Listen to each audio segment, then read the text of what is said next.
아멘. 이 시간 하나님의 말씀을 함께 여시겠습니다. 요나서 3장 1절로 10절, 3장 전체의 말씀을 함께 보시겠습니다. 전면에 화면을 띄워주시면 감사하겠습니다. 네. 요나서 3장 1절로 10절, 제가 봉독하겠습니다. 여호와의 말씀이 두 번째로 요나에게 임하니라. 이르시되 일어나 저 큰 성읍 니느웨로 가서 내가 네게 명한 바를 그들에게 선포하라 하신지라. 요나가 여호와의 말씀대로 일어나서 니느웨로 가니라. 니느웨는 사흘 동안 걸을 만큼 하나님 앞에 큰 성읍이더라. 요나가 그 성읍에 들어가서 하루 동안 다니며 외쳐 이르되 40일이 지나면 니느웨가 무너지리라 하였더니 니느웨 사람들이 하나님을 믿고 금식을 선포하고 높고 낮은 자를 막론하고 굵은 베옷을 입은지라. 그 일이 니느웨 왕에게 들림에 왕이 보좌에서 일어나 왕복을 벗고 굵은 베옷을 입고 제 위에 앉으니라. 왕과 그 대신들이 조서를 내려 니느웨에 선포하여 이르되 사람이나 짐승이나 소떼나 양떼나 아무것도 입에 대지 말지니 곧 먹지도 말 것이요 물도 마시지 말 것이며 사람이든지 짐승이든지 다 굵은 베옷을 입을 것이요 힘써 하나님께 부르짖을 것이며 각기 악한 길과 손으로 행한 강포에서 떠날 것이라. 하나님이 뜻을 돌이키시고 그 진노를 그치사 우리가 멸망하지 않게 하시리라. 그렇지 않을 줄을 누가 알겠느냐 한지라. 하나님이 그들이 행한 것 곧 그 악한 길에서 돌이켜 떠난 것을 보시고 하나님이 뜻을 돌이키사 그들에게 내리라고 말씀하신 재앙을 내리지 아니하시니라. 아멘. 요나를 삼켰던 큰 물고기가 3일 만에 요나를 육지에 토해내었습니다. 죽다가 살아났어요. 엄밀히는 하나님의 얼굴을 피하지도 못하고 죽지도 못하고 사명에 굴복당해 토해졌습니다. 이제 하나님의 말씀이 두 번째로 요나에게 임합니다. 이 성경에 알아듣지 못하는 이들을 위해서 두 번 말씀하시는 경우는 있지만 이 불순종한 사람에게 이 두 번이나 기회를 주신다는 것은 굉장히 특별한 경우입니다. 선지자가 요나밖에 없는 것도 아니고 또 요나가 그렇게 특출난 것도 아닌데 도망가다가 차라리 죽겠다는 이 선지자를 물고기로 물어다가 데려오시고 불순종을 용서하시면서까지 두 번이나 기회를 주시는 것은 그만큼 이 이방 민족 니느웨를 사랑하신다라는 뜻인 동시에 이 요나에게 꼭 가르치시고픈 하나님의 마음이 있다는 것이에요. 이 다음 주가 우리 요나 마지막 시간이 될 텐데 요나가 하나님의 마음을 언제쯤에나 깨달을 수 있을지 우리 계속 따라가 보겠습니다. 요나에게 주어진 하나님의 이 두 번째 말씀도 처음과 동일합니다. 일어나 선포하라. 1장에서 하나님이 처음 명령하셨고 배에서 선장이 입으로 한 번 더 명령하였고 또 이제 요나가 세 번째 듣는 똑같은 단어, 똑같은 명령입니다. 드디어 요나가 말씀에 순종하는 것 같습니다. 요나가 여호와의 말씀대로 일어나서 니느웨로 가니라. 이 아수르의 수도 니느웨는 이 가로질러 통과하는 데만 걸어서 3일이 걸리는 굉장한 도시였습니다. 예루살렘은 이 하루면 될 크기이고요. 요나는 더 시골인 사마리아 출신입니다. 자기 나라를 괴롭히는 이 원수의 나라 한복판에 와서 그 웅장함을 봅니다. 미개하고 폭력적이고 하나님을 모르는데 이 잘 사는 나라를 보면서 어떤 생각이 들었을까요? 기죽는 한편 망했으면 좋겠다. 이 생각할 만한 것이 우리도 느낄 수 있는 솔직한 감정 같습니다. 한때 유행했던 말 중에 봐라 예수 믿는 나라는 다 잘 사는 나라다. 복음을 거부한 나라는 다 후진국이다. 이런 복음화율과 산업화율을 비례시키고 따지는 이 굉장히 위험한 일반화가 교회 가운데 우월을 감으로 있었습니다. 조심하셔야 될 생각이에요. 이 성경은 이 니느웨가 하나님 앞에서 큰 성읍이다 라고 소개를 합니다. 하나님 앞에서도 큰 성읍이에요. 하나님의 시선이 지금 니느웨에 머물러 있다는 것입니다. 강권적으로 굴복시켜서라도 선지자를 이곳으로 데려다가 기어코 당신의 말씀을 선포하게 하시려는 하나님의 의지가 느껴집니다. 요나가 드디어 입을 열어 외칩니다. 40일이 지나면 니느웨가 무너지리라. 이게 다예요. 뭔가 허전합니다. 요나가 걸러낸 느낌이에요. 크고 분명하게 외쳤을 것 같지도 않습니다. 듣든지 말든지 하면서 그냥 40일이 지나면 무너질 거야. 그렇게 성의 없이 다녔을 거예요. 하나님이 내가 네게 명한 바를 선포하라. 뭐라 외칠지도 알려주셨다는데 외쳐야 할 말이 좀 더 있었을 것 같은데요. 그러므로 너희는 무엇을 버리고 돌이키고 어떻게 회개하라 정도는 이어져야 하지 않았을까요? 지금 요나는 하나님의 말씀을 전하는 것인지 원수 니느웨가 꼭 무너지기를 바라는 이 개인적인 바람인 것인지 모를 애매한 외침을 하고 있습니다. 또 본문을 보시면 요나는 이 3일 길을 걸어야 되는 이 큰 도시에 하루만 다니며 한마디를 외치고 다녔습니다. 여러분, 이것은 불순종인가요? 순종인가요? 애매하시지요? 지난주 요나의 기도 기억하십니까? 건져주세요. 서원 갚을게요. 부르짖었어도 본인이 무엇을 잘못했는지 근본적인 회개는 없었다는 것을 보셨습니다. 지금 요나는 내가 일 안 해서 하나님께 혼났구나 생각하는 정도이지 하나님의 얼굴을 내가 피했구나, 하나님의 시선이 어디에 있구나, 불순종한 것에 대한 회개는 없었습니다. 물고기 뱃속에서 서원한 것은 있으니 하나님의 일하는 척 얼굴은 니느웨로 향해 있으나 아직 시선은 하나님께로 두지 않고 심정은 통하지도 못하고 순종하는 흉내만 내는 선지자입니다. 여러분, 니느웨는 원래 악했어요. 원래 하나님을 모르는 민족입니다. 요나가 이렇게 고생하면서 와서 40일 후에 무너진다 심판뿐이라면 요나는 올 필요가 없습니다. 그냥 두면 죄 지은 대로 망할 이 수많은 이방 민족 중에 하나인 아수르예요. 요나는 하나님이 니느웨로 가라고 하신 이유를 알고 있습니다. 회개의 기회를 주시기 위해서예요. 요나는 알면서 본인 마음대로 하나님의 뜻을 가리고 말씀을 제한합니다. 이것은 순종과 불순종을 떠나서 교만이고 하나님에 대한 도전이에요. 풍랑을 만나고 물고기 뱃속에 들어가도 그때뿐이지 해결되면 변한 척 아니면 모른 척 실상은 그대로인 요나입니다. 원수 같은 니느웨 무너져야지, 벌 받아야지, 회개하면 안 되지, 본인이 재판장 자리에 앉아서 판단하고 있어요. 교만입니다. 영적인 우월감과 시기심이에요.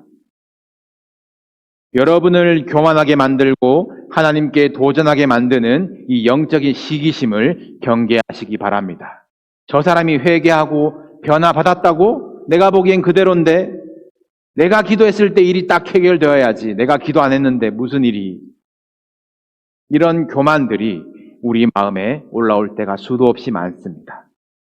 오랜 시간 신앙생활하시고 또 선지자와 같은 분들에게 더 위험한 이 영적인 우월감과 시기심이라는 덫이에요.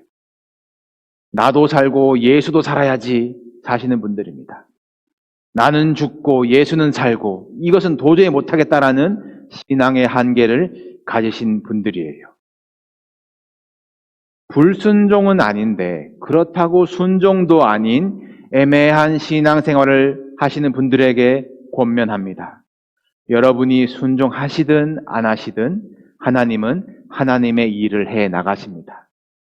여러분이 그 하나님의 일에 동참하는 기쁨과 영광을 누릴 수 있냐 아니면 내버려둠을 당하느냐, 그것이 걸려있는 것이에요. 참여하시기를 바랍니다. 여러분, 달란트 받은 종들의 비유를 함께 생각해 봅시다. 종이 새 종을 불러 그 재능대로 달란트를 줍니다. 5달란트, 2달란트, 1달란트를 주어요.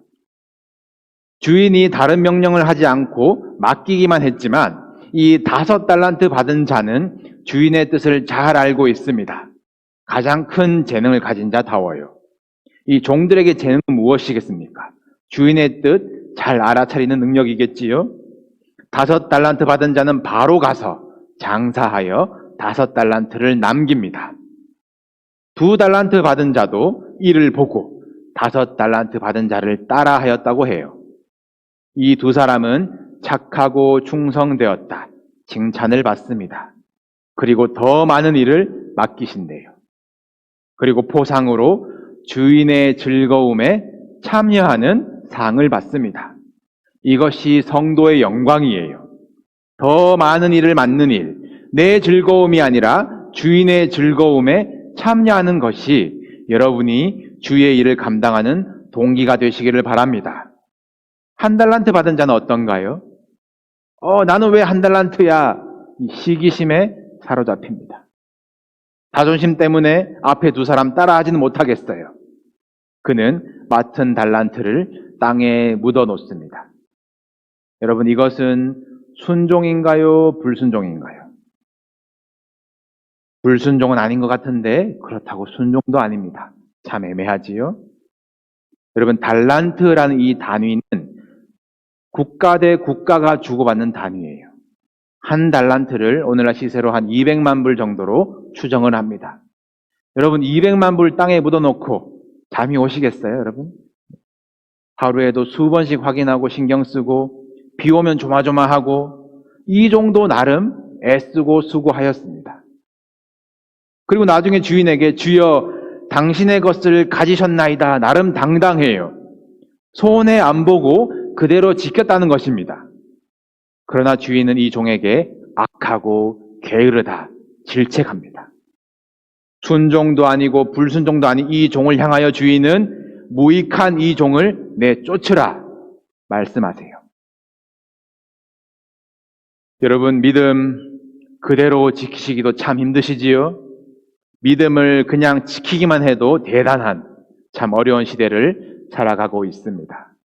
그러나 우리에게 믿음 주시고 복음을 맡기신 것은 행하라고 전하라고 주신 것이에요. 붙들고 지키고만 있으면 무익한 성도라 혼날지도 모릅니다. 여러분, 하나님의 일에 참여합시다. 우리가 침묵하면 돌들이 소리 지르리라 말씀하셨어요. 여러분이 하는 일이 아니라 여러분을 통해서만 되어지는 일이 아니라 하나님은 하나님의 일을 해 나가실 것입니다. 돌들을 통해서라도 하나님은 뜻하신 바를 해 나가십니다. 여러분, 기회를 놓치시면 안 돼요. 거기에 우리가 참여하는 흉내만 내어도 순종의 첫걸음을 내딛기만 해도 하나님은 하나님의 일이 어떻게 되어지는지 보게 하시고 우리로 배우게 하시고 더 큰 일, 더 큰 순종으로 이끌어 가실 것입니다. 애매한 신앙을 깨뜨리시고 순종으로 도전하는 여러분 되시기를 주님의 이름으로 축복합니다. 요나를 보세요. 하루 동안 대충 다니며 하나님의 말씀을 대충 잘라먹고 던집니다. 그런데 어떤 일이 일어납니까? 니느웨 사람들이 하나님을 믿어요. 금식을 선포합니다. 높고 낮은 자를 막론하고 굵은 베옷을 입어요. 놀라운 역사입니다. 요나의 설교가 뛰어났기 때문이 아니잖아요. 받은 말씀 다 전하지도 않고 심판만 전했지만 억지 순종이었지만 전하기 시작할 때에 하나님의 일이 시작됩니다. 3일 걸어야 할 곳을 하루만 다녔으니 요나의 외침을 들은 사람은 도시의 절반도 안 되었겠지만 온 도시가 뒤집어집니다. 하나님의 뜻이 그곳에 있었고 하나님이 정하신 시간이 그때였기 때문입니다. 니느웨 왕까지 이 하나님의 일을 듣습니다. 왕이 어떻게 했습니까? 일어나 선포하여 이르되. 요나가 일어나서 선포한 데까지는 1장, 2장, 3장 물 위로 아래로 난리를 겪었지만 니느웨 왕은 들림에 일어나 선포합니다. 요나보다 훨씬 나아요. 무엇을 선포합니까? 우리 7절로 9절을 다시 한번 보겠습니다. 7절로 9절 제가 읽겠습니다. 사람이나 중간부터 읽겠습니다. 사람이나 짐승이나 소떼나 양떼나 아무것도 입에 대지 말지니 곧 먹지도 말 것이요 물도 마시지 말 것이며 사람이든지 짐승이든지 다 굵은 베옷을 입을 것이요 힘써 하나님께 부르짖을 것이며 각기 악한 길과 손으로 행한 강포에서 떠날 것이라. 하나님이 뜻을 돌이키시고 그 진노를 그치사 우리가 멸망하지 않게 하시리라. 그렇지 않을 줄을 누가 알겠느냐 한지라. 왕의 이 선포가 사실은 요나의 입에서 먼저 외쳐졌어야 했지 않을까요? 하나님이 요나에게 전하라 명한 말씀이 이런 내용이었을 텐데, 여러분, 요나가 이 왕의 이 조서를 보고 무슨 생각이 들었겠습니까? 이제 점점 하나님이 이 사건을 통해서 니느웨를 회개시키는 동시에 요나를 향해서 계속해서 중요한 가르침을, 마음을 계속 보내고 계신다는 사실이 드러나고 있습니다. 다음 주 4장의 이 클라이맥스로 올라가고 있어요. 여러분은 어떤 성도이십니까? 일어나 외치라 하나님의 부르심에 어떻게 반응하십니까? 삶의 풍랑의 원인을 어디서 찾으세요? 물고기 뱃속에서 그와 같은 상황에서 눈물로 약속했던 서원들은 여러분 기억하고 계십니까? 얼마나 지키고 계신지요? 마지 못해 말씀대로 사는 척 흉내만 내고 계신 것은 아닌지요? 성도인 듯 아닌 듯, 불순종은 아닌데 그렇다고 순종하는 것도 아닌 이 애매한 신앙에서 벗어나시기를 바랍니다. 뜨겁지도 아니하고 차지도 아니한 이들은 토하여 버리리라 말씀하셨어요. 오늘 이방 민족 이 니느웨 사람들이 회개에 대해서 배운 적이 있었겠습니까? 이 영적인 시기심에 사로잡힌 요나가 회개할 길을, 회개하는 방법을 알려주지 않았잖아요. 그러나 이들에게 회개의 영을 부으시고 마음을 돌이키시는 분은 하나님이셨습니다. 성경의 다른 어떤 시대보다 더 바르고 모범적인 회개의 태도를 최악의 민족 니느웨가 보여주는 거예요. 이스라엘은 이것을 보고 정신 차렸어야 했는데요. 40일이 지나면 니느웨가 무너지리라. 니느웨 왕의 반응이 무엇이었습니까? 보좌에서 일어나요. 제 위에 앉습니다. 그리고 자기에게 속한 모든 사람과 소유들에게 금식을 선포합니다. 베옷을 입었어요. 베옷을 입는다는 것은 이 이사야와 다니엘이 위기 때 했던 행동입니다. 니느웨 왕은 모든 사람들, 이 짐승들에게까지 베옷을 입으라고 명령을 하는 거예요. 힘써 하나님께 부르짖어 기도할 것을 명령하고 또 악한 길에서 떠나는 그 실천을 하기를 명령합니다. 이 정도 하면 봐주지 않을까 우리 스스로 판단할 때가 있지요. 그러나 니느웨 왕은 하나님이 뜻을 돌이키시면 우리가 멸망하지 않을 수도 있다. 해보자. 그리 아니하실지라도 이 심판이 온전히 재판장 되신 하나님 손에 달려있음을 인정하는 겸손한 고백을 이 니느웨 왕이 하고 있습니다. 이 다신교 이방 민족인 아수르의 역사에 이 유일신을 선언했다는 시기가 있다라는 이 기록을 이 학자들이 발견하기도 합니다만, 이 요나 이후에 나훔이라는 책을 아시지요? 나훔이라는 선지자가 다시 니느웨의 심판을 선언하면서 예언하면서 아수르는 역사 속으로 사라지는 나라가 되었습니다. 결국 이스라엘을 향한 교훈으로 우리는 받아보고 있지요. 여러분 혹시 순종과 불순종 사이에 계십니까? 여러분이 전 인생을 쏟아서 힘써 쌓아 올리고 계신 것 죄송하지만 때가 지나면 무너질 것입니다. 우리는 빈손으로 재판장 앞에 설 것이에요. 이 사실은 이미 여러분 귀에 들려진 심판의 소식입니다. 여러분 어떻게 반응하고 계십니까? 둔하게 가만히 계신 것은 아니신가요? 잠들어 계신 것은 아니십니까? 여러분이 왕이고 재판장이었던 그 자리에서 일어나 주님께 여러분 인생의 보좌를 내어드리시기를 바랍니다. 회개하고 부르짖으며 기도하며 주인의 뜻을 알아가는 그 재능을 사모하시기를 바라요. 순종함으로 바로 가서 믿음을 쓰시고 행하시고 복음을 외치는 실천이 있으시기를 도전드립니다. 착하고 충성된 교회가 되기를 소원합니다.